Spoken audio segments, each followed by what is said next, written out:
আসসালামু আলাইকুম এভরিওয়ান, আশা করি সবাই ভালো আছেন। চলে আসলাম আজকের পর্বে পটল ভর্তার রেসিপি নিয়ে। পটল ভর্তাও যে এত মজা হয় এভাবে একবার ট্রাই না করলে বুঝতেই পারবেন না। পটলগুলোকে খোসা ছাড়িয়ে একটা পটলকে 4 টুকরো করে কেটে নিয়েছি।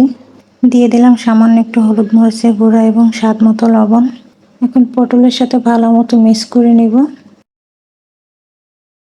চুলায় একটা প্যান বসিয়ে দিয়ে দিলাম শুকনো মরিচ, সামান্য একটু সরিষার তেল দিয়ে দিলাম। এখন নেড়ে চেড়ে ভেজে নেব। শুকনো মরিচ 50% ভাজা হয়ে আসলে দিয়ে দেব 4টি কাঁচামরিচ এবং 1টি রসুন। শুকনো মরিচটা ভাজতে যেহেতু একটু সময় বেশি লাগে তাই আমি শুকনো মরিচটা আগে দিয়ে নিয়েছি। রসুন মরিচগুলো ভাজা হয়ে গেছে, নামিয়ে নেব। দিয়ে দিলাম সরিষার তেল। এখন ম্যারিনেট করা পটলগুলোকে দিয়ে দেব। আমি এখানে মোট 4টা পটল নিয়েছি, আপনারা চাইলে যদি বেশি করেন তাহলে সবকিছু পরিমাণে বাড়িয়ে নেবেন। পটলের এই ভর্তাটা আমি প্রথম বানিয়েছি। ভর্তাটা যে এত মজা হবে যদি আগে জানতাম আরো বেশি করে বানাতাম। যাক, পরবর্তীতে বানালে বেশি করেই বানাবো। কিছুক্ষণ ভাজতে ভাজতে যখন দেখবেন যে পটল থেকে তেল ছেড়ে আসছে তখন বুঝতে হবে যে পটল ভাজা হয়ে গেছে। ভাজা হয়ে গেছে, এখন নামিয়ে নেব।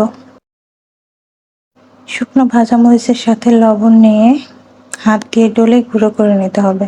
শুকনো মরিচ গুঁড়ো করা হয়ে গেলে নিয়ে নিতে হবে ভাজা কাঁচামরিচ এবং রসুন। এই ভর্তার টেস্ট পরিপূর্ণ পেতে চাইলে আপনারা এই ভর্তাটি পাটায় বা ব্লেন্ডারে করতে চাইবেন না, হাত দিয়ে করার চেষ্টা করবেন। এখানে একটি কাঁচা পেঁয়াজ কুচি করে কেটে নিয়েছি, এখন এগুলোকে মাখিয়ে নেব।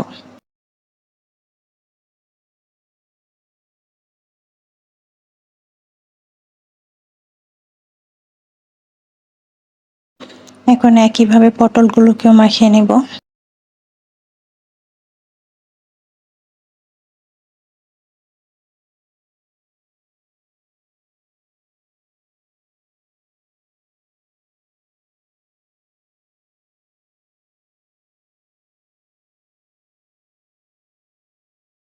দিয়ে দিলাম কাঁচা সরিষার তেল।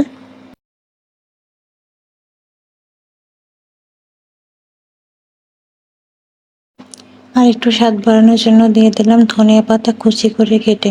এভাবে ভর্তাটি করে গরম ভাতের সাথে খেয়ে দেখবেন এবং কমেন্টে জানাবেন কেমন হয়েছে। ভিডিওটি ভালো লাগলে চ্যানেলটি সাবস্ক্রাইব করে রাখবেন। আল্লাহ হাফেজ।